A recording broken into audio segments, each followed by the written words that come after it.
시편 86편 1절부터 17절 우리 함께 말씀 봉독합니다. 여호와여, 나는 가난하고 궁핍하오니 주의 귀를 기울여 내게 응답하소서. 나는 경건하오니 내 영혼을 보존하소서. 내 주 하나님이여, 주를 의지하는 종을 구원하소서. 주여, 내게 은혜를 베푸소서. 내가 종일 주께 부르신나이다. 주여, 내 영혼이 주를 우러러 보오니 주여, 내 영혼을 기쁘게 하소서. 주는 선하사 사죄하기를 즐거워하시며 주께 부르짖는 자에게 인자함이 후하심이니이다. 여호와여, 나의 기도에 귀를 기울이시고 내가 간구하는 소리를 들으소서. 나의 환난 날에 내가 주께 부르짖으리니 주께서 내게 응답하시리이다. 주여, 신들 중에 주와 같은 자 없사오며 주의 행하심과 같은 일도 없나이다. 주여, 주께서 지으신 모든 민족이 와서 주의 앞에 경배하며 주의 이름에 영광을 돌리리이다. 무릇 주는 위대하사 기이한 일들을 행하시오니 주만이 하나님이시니이다. 여호와여, 주의 도를 내게 가르치소서. 내가 주의 진리에 행하오리니 일심으로 주의 이름을 경외하게 하소서. 주 나의 하나님이여, 내가 전심으로 주를 찬송하고 영원토록 주의 이름에 영광을 돌리오리니 이는 내게 향하신 주의 인자하심이 크사 내 영혼을 깊은 소울에서 건지셨음이니이다. 하나님이여, 교만한 자들이 일어나 나를 치고 포악한 자의 무리가 내 영혼을 찾아 싸우며 자기 앞에 주를 두지 아니하였나이다. 그러나 주여, 주는 긍휼히 여기시며 은혜를 베푸시며 노하기를 더디하시며 인자와 진실이 풍성하신 하나님이시오니 내게로 돌이키사 내게 은혜를 베푸소서. 주의 종에게 힘을 주시고 주의 여종의 아들을 구원하소서. 은총의 표적을 내게 보이소서. 그러면 나를 미워하는 그들이 보고 부끄러워하오리니 여호와여, 주는 나를 돕고 위로하시는 이시니이다. 아멘. 할렐루야. 우리가 영적으로 생각을 잠시 해보면은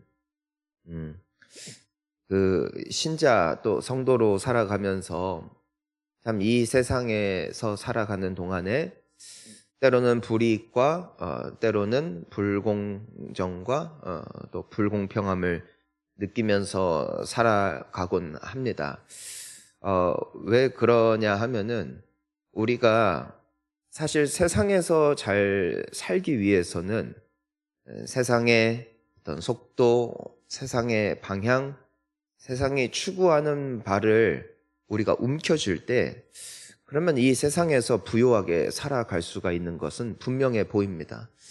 보통 사업을 하거나 어떤 직장 생활을 하거나 무엇을 하든 간에 또 돈을 잘 벌기 위해서는요,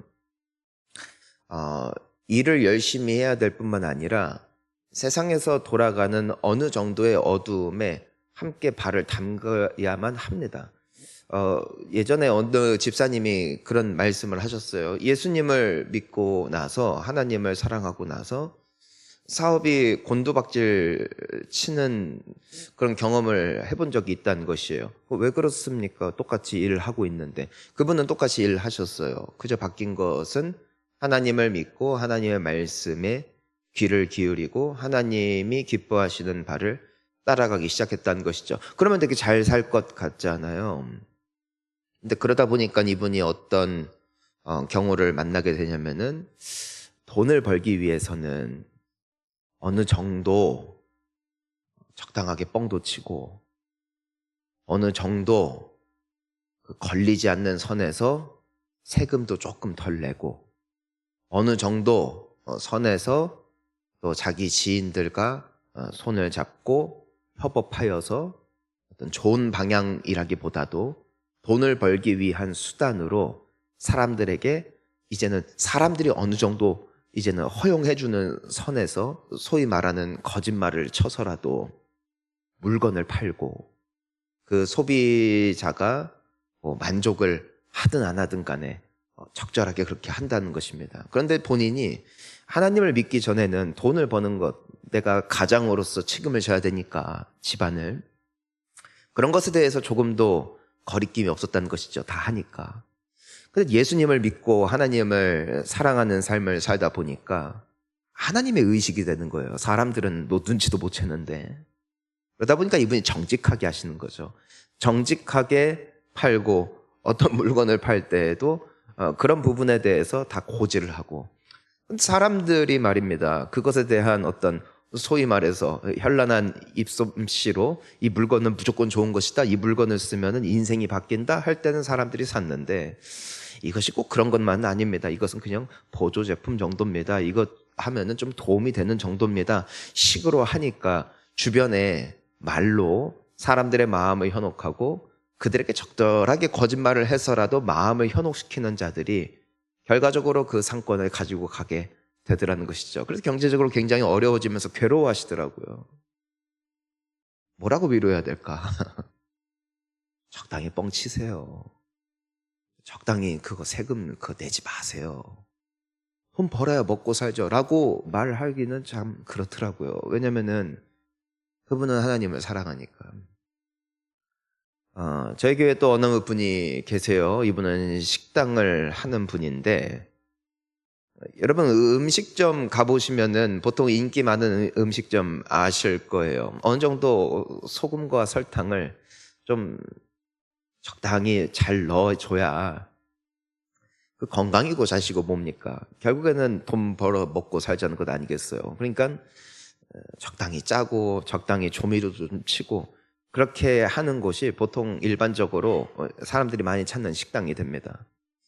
근데 이분이 예수님을 믿고 나니까 내가 하는 곳이 곧 하나님께서 맡기신 직장이고, 또한 내가 하는 음식을 먹는 사람들을 하나님께서 사랑하라고 말씀하신, 그리고 나 역시도 사역자로서 이 자리 가운데 있다라는 하나님께서 소위 주시는 사명감을 갖게 된 겁니다. 그러니까 이분이 그때부터 어떻게 하고 계시는가, 몸에 안 좋은 걸 안 넣어요. 그러니까 간을 넣더라도 최대한 건강에 좋게. 그러니까 우리가 소위 그런 말 하잖아요. 뭐 그런 슬로건도 있죠. 집밥 다음으로 마시는 곳이 우리 집이다. 뭐 그 정도로. 하지만 이분은 아는 거죠. 그렇게 말하고 사실 집에서 넣지 않는 소금이랑 설탕 팍팍 쳐가지고 사람들의 입맛 사로잡는 것을 이분도 평생 이 요식업계에서 일하시면서 깨우치신 거니까 난 그렇게는 못하겠다. 내 신앙의 양심상 하나님 앞에 하나님이 맡기신 일이라고 하는데, 그래서 이분이 간이 그렇게 세지가 않아요. 그러다 보니까 주변에 같은 어떤 그 물건을, 그 음식을 파는 집들 훨씬 자극적이고 소위 우리가 말하는 맛있다, 야 여기 완전 맛집이다 하는 그런 맛이 안 나다 보니까 항상 매출이 만만하진 않죠. 하지만 그분의 입술에는 항상 고백이 있어요. 내가 하나님이 나에게 이 직장을 맡기신 이상, 나에게 이 가게를 맡기신 이상 내가 주님 앞에 떳떳하고 내가 주님 앞에 내가 최선을 다해서 사는 것이 내가 남아있는 인생에 내가 또한 걸어가야 할 사명이라고 고백하시는데, 되게 기쁘고 존경스러우면서도 한편으로는 씁쓸한 것이죠. 좀만 소금 좀 쓰시지, 좀만 그 MSG 좀 치시지, 그리고 조금만 좀 뻥 좀 치시지, 그러면은 훨씬 가게 잘 될 텐데, 가게 위치도 너무 좋은데. 하지만 차마 그렇게 말을 하기에는 그분은 하나님을 향한 사랑이 너무나 큰 거예요. 어떤 분들은 그 본인 일을 하면서도 이것이 자원봉사인지 장사를 하는 건지 깨닫지 못할 만큼 너무 많이 퍼줘요. 물론 돈을 받을 때도 있죠. 그런데 뭐 성도님들이 오면 그냥 다 퍼다 주는 거예요. 자기의 어떤 일, 자기의 먹고 사는 것도 당연히 중요하겠지만 거의 선교자적 삶으로 퍼주는 거예요. 그러다가 불이익을 당하는 분들도 보죠. 그런데 그분들의 신앙 고백과 그분들이 그렇게 하는 이유를 들어보면 감히 아무 말도 할 수가 없어요. 왜냐하면 주님께서 말씀하신 그 길을 따라가려고 몸부림치는 것뿐. 하지만 그들의 통장 잔고는 만만치 않아요. 그것을 메꿔 나가기 위한 또 하나님 앞에 부르짖고 엎드리는 삶을 바라보면은 저는 경건함을 느껴요. 어떤 분들을 보면은 가정에서 참 안타깝게도 배우자와 관계가 조금 서먹해지는 분들이 계세요. 자녀들이 욕하기도 해요. 근데 그 엄마나 아빠의 모습을 보면은 정말 가정에서 잘해요. 엄마로서, 아내로서, 또 남편으로서, 그리고 아빠로서 잘함에도 불구하고 욕을 먹고 친척들에게 질타를 당해요. 왜요? 교회 다닌다고. 새벽에 기도 간다고. 여러분은 집에서 환영받으며 나오셨습니까? 아니면 오늘도 욕 먹으면서 나오셨습니까? 제사 안 드린다고. 절 안 한다고. 근데 그분들을 손가락질할 수가 없더라고요. 직장에서 따돌림을 당하는 분들도 있어요. 술 안 마신다고. 담배 같이 안 핀다고. 근데 그분들이 우리는 알죠. 그것이 왜 그런 것인지. 우리는 그런 기적을 바라죠. 그럼에도 하나님을 사랑했으니까 보란듯이 승진하고 보란듯이 승승장구하고 보란듯이 부자가 될 것이다. 하지만 세상에서 성공하려면 세상 법이 필요하더라고요. 하나님의 특별하신 은혜가 나타날 때가 물론 있습니다마는 항상 그런 것도 아니더라고요. 오늘 이 시편 기자는 바로 그 상황 가운데 하나님께 탄원하고 있어요. 오늘 1절부터 보면은 하나님께 부르짖고 있어요. 우리 1절 한번 같이 읽어볼까요? 여호와여, 나는 가난하고 궁핍하오니 주의 귀를 기울여 내게 응답하소서. 다윗의 시거든요. 근데 여러분, 다윗이 나중에 왕이 되긴 했지만 충신들에게, 자식들에게 배반당하고 이리 치이고 저리 치이고, 젊었을 시절에는 부모님에게, 형제들에게, 또 자기 장인어른에게 쫓겨다니면서 죽을 만한 고비, 가난한 형편, 남들보다도 더 기구한 소위 말하는 팔자에 빠지게 된 거예요. 왜 그 기간이 그토록 길었을까요? 이유는 하나예요. 복수하지 않았기 때문에. 소위 사람들이 말하는 적절한 지혜로운 똘똘한 처신을 하지 않았기 때문에 바보같이 맞고 다니는 거예요. 그러니까 사울 왕을 죽일 수 있는 기회가 와도 다윗 주변에 있는 신하들은 너무 상식적이었어요. 너무 기본적이었어요. 어떻게 하면은 이 모든 쫓겨다니는 비참한 신세를 끊을 수 있는지 그들은 바로바로 머리가 돌아갔어요. 죽이세요. 당신 죽이려던 사람 죽이면 당신 드디어 자유입니다. 이렇게 도망 안 다녀도 됩니다. 왕은 못 될지언정. 그래도 우리가 당신과 함께 있잖아요. 왕은 못 될지언정. 그래도 이제는 평범하게라도 살 수 있잖아요. 이것이 그의 측근들의 주장이었죠. 근데 바보예요, 바보. 다윗이 뭐라고 해요? 안 된다. 하나님이 기름 부으신 자다. 여러분, 요즘에 목회자 다 욕하잖아요.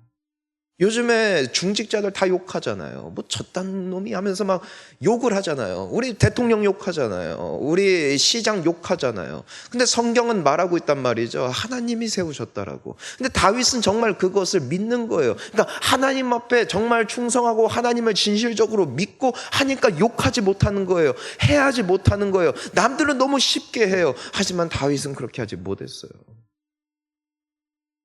그러니까 뭐 보는 거예요? 손해본 거예요.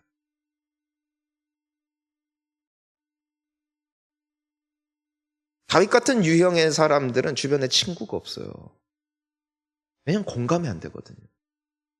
같이 모여서 좀 남도 씹고, 같이 모여서 남도 좀 욕하고, 같이 조금 작당하여서 남도 조금 해하면서 그 사람 밟고 일어나서 좀 승진도 하고, 이것이 세상의 이치죠. 맞아요. 세상의 이치를 따라가면 우리는 성공할 수 있어요. 우리는 승진할 수 있어요. 우리는 인정받을 수 있어요. 그런데 하나님의 법을 따라가다 보면은요, 세상에서는 인정 못 받을 수 있어요. 하지만 분명한 사실이 있어요. 하나님이 인정하세요. 여러분은 아멘이 안 나오십니까? 여러분은 이 말씀이 복음으로 들리십니까? 천국에서 큰 자가 복인 줄 믿습니다. 다윗을 하나님이 인정하셨지만 여러분, 하나님이 인정하셔서 다윗이 출세하여 왕이 되었다? 아니요. 그는 왕이 되어서도 치이고 살았어요. 왕이 되어서도 고생했다고요. 왜요? 하나님의 길을 걸어갔기 때문에. 만약에 그가 세상적인 지식으로 그냥 모든 일들을 처리했다면요, 조금만 반항의 기질, 조금만 반역의 기질 보지만 어떻게 하면 돼요? 야, 저 새끼 죽여 하면 돼요. 압살롬의 그 징조가 보였거든요. 저 자식 놔두면 위험할 텐데요. 어떻게 하면 돼요? 야, 저 새끼 유배 보내. 야, 쟤 왕자 자리에서 박탈시켜. 야, 쟤 내 후계자 아니야. 공공연하게 말하잖아요. 정치질 하잖아요. 그러면은요, 끝이에요. 아무리 설쳐도요. 왕이 말씀하셨는데 어떻게 압살롬을 지지하겠어요? 근데 다윗은 입을 닫았다고요.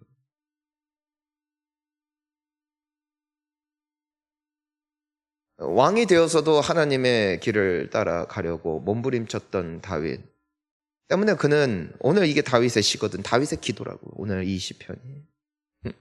근데 그는 고백하죠. 난 가난하고 궁핍하다. 그러면서 2절 함께 읽어볼까요? 나는 경건하오니 내 영혼을 보존하소서. 내 하나님이여 주를 의지하는 종을 구원하소서. 여러분, 다윗이 스스로 고백해요. 난 경건하다. 여러분, 경건이 뭘까요? 그 뒤에 나오죠? 주를 의지하는 것이 경건이에요. 세상의 방법, 사람들의 방법에 의지하면 세상이 인정해요. 하지만 그는 주를 의지함으로 주의 길을 따라요. 때로는 아프고 피곤하고 슬퍼도 그러니 주여 나를 받아 주시옵소서. 확실한 게 있어요. 하나님께서 기뻐하시는 길을 걸어가니까 하나님이 무엇은 확실히 지켜주시냐면 그의 영혼을 지켜주세요. 영혼이 잘됨이 가장 큰 복이더라고요. 세상에서 온갖 것들을 다 누려도 영혼이 파괴된 자는요, 얼굴이 어두워요. 생각이 어두워요. 이미 말에서부터 온갖 저주가 쏟아져 나와요. 하지만 영혼이 평안한 자는, 영혼이 깨끗한 자는, 즉 여호와 하나님께서 함께 하시는 인생은 행복과 기쁨과 자유를 누리게 되더라는 것이죠. 무슨 뜻이냐? 다윗은 세상적으로 봤을 때 이리 치이고 저리 치이는 것 같았지만 그의 영혼은 주님 앞에 평안했다는 것이고 하나님의 임재하신 가운데 즐거웠다는 것이죠. 여러분, 예수님을 생각해 보죠. 예수님은 하늘의 방법을 따라 사셨어요. 그분은 용서하셨고 화평케 하셨고 싸매셨고 찾아가셨고 보듬어 주셨어요. 하늘의 방법이죠. 아름답죠. 하지만 하늘의 방법을 세상은 싫어해요. 예수님은 하늘의 방법을 따라 교회를 개혁하고자 하셨어요. 예수님께서는 하나님의 마음을 알아 정말 위선적인 종교 생활을 정말 너무나 정확하게 꼬집으셨어요. 예수님께서는 모든 정치와 이념을 초월하여, 민족적인 갈등을 초월하여 모든 이들에게 평화를 누리게 하셨어요. 사마리아인에게도 가셨고 유대인에게도 가셨고 로마 사람에게도 가셨고 또 랍비들에게도 찾아가셨어요. 그들은 그 구성원들 따라 깊은 갈등이 있는 조직들이었다고요. 조직들, 서로 알력이 있고 이 서로 간에 이 다툼이 있는 조직이라고요. 근데 예수님이 어느 편에 속하지 않고 그 모든 것을 둘러다니니까 뭐가 생겨요? 적이 생겼어요. 우리는 알죠. 모든 사람들과 화평하라. 친구가 안 생기는 거예요. 여러분, 교회나 사회에서도 똑같잖아요. 내가 저 사람과 원수인데 엄청 싸웠는데 나랑 가까이 있는 사람이 그 사람과도 친하게 지내면은 어떻게 돼요? 멀어지는. 그러니까 우리는 그 사람과의 관계 때문에 뭐 하는 거예요? 친하고 싶어도 가까워도 뭐 하는 거예요? 눈치 보는 거예요. 눈치 보는 거예요. 예수님은 그렇지 않으셨다고요. 왜요? 그분은 하늘의 길을 따라가신 분. 우리는 시간이 지날수록 인간관계가 복잡해지는 거예요. 왜요? 세상의 길과 하나님 길 중간에서 헤맬 때가 있어요. 하늘의 길을 걸어가시기를 축복합니다. 정확한 건 있어요. 예수님께서 이 땅에 계시는 동안에는 그분의 마지막이 십자가에 달려 죽으시고 고문당하시고 고초당하시고 비참하게 저주 가운데 죽으신 것이었지만 하나님이 그분을 인정하시고 그분을 높이셨다는 것이죠. 여러분, 이것이 우리가 천국에 들어갈 때 모습이 돼야 할 줄 믿습니다. 하나님이 인정하시는 인생. 그분은 세상을 바꾸시진 못했어요. 그분으로 말미암아 바뀐 사람은 12명도 아니었어요. 11명이었어요. 11명 놓고 가셨다고요. 하지만 그들을 통해서 세상이 바뀌죠. 하늘의 길, 천국의 길은 좁은 것 같지만 가장 넓은 길이고 죽는 길 같지만 생명의 길인 줄 믿습니다. 이 길을 걸어가는 거예요. 우리 마지막으로 3절과 4절 함께 읽어볼게요. 주여 내게 은혜를 베푸소서. 내가 종일 주께 부르짖나이다. 주여 내 영혼이 주를 우러러 보오니 주여 내 영혼을 기쁘게 하소서. 아멘. 여러분, 따라서 때문에 믿음의 길을 걸어가면서 여러분들의 인생이, 여러분들의 사업이, 여러분들의 인간관계가 조금 꼬인 것 같아도 그것으로 인하여 감사하시기를 축복합니다. 왜냐하면 여러분 예수님 사랑하잖아요. 돈보다도 주님을 사랑하려는 몸부림이 때로는 우리를 현실적으로 현타오게 만들 때가 있잖아요. 하지만 오늘 이 시편 기자와 동일한 고백이 오늘 이 아침에 모인 우리에게 있죠. 그럼에도 내가 주님께 종일 부르짖는 거예요. 은혜를 구하는 것이죠. 왜요? 살아내기에 너무 벅찬 이 세상, 주님마저 나를 외면하시면 난 견딜 수가 없잖아요. 세상의 방법은 사람들을 통해서, 여행을 통해서 힘을 얻는 것 같아요. 하지만 오직 의인은 주님으로 말미암아 새 힘을 얻는 줄 믿습니다.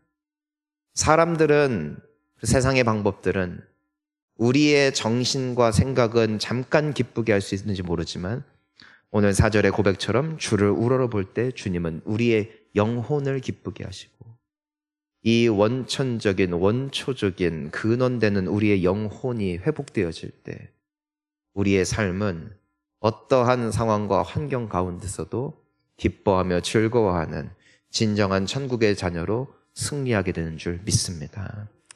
오늘 주님의 위로가 여러분들과 함께 하시기를 주의 이름으로 축원합니다. 그리고 오늘도 우리를 공급하시고 우리를 채우시는, 우리가 사랑하는 주님 앞에 우리의 영혼이 잘됨같이 범사가 잘되고 강건하시기를 예수님의 이름으로 축원합니다. 우리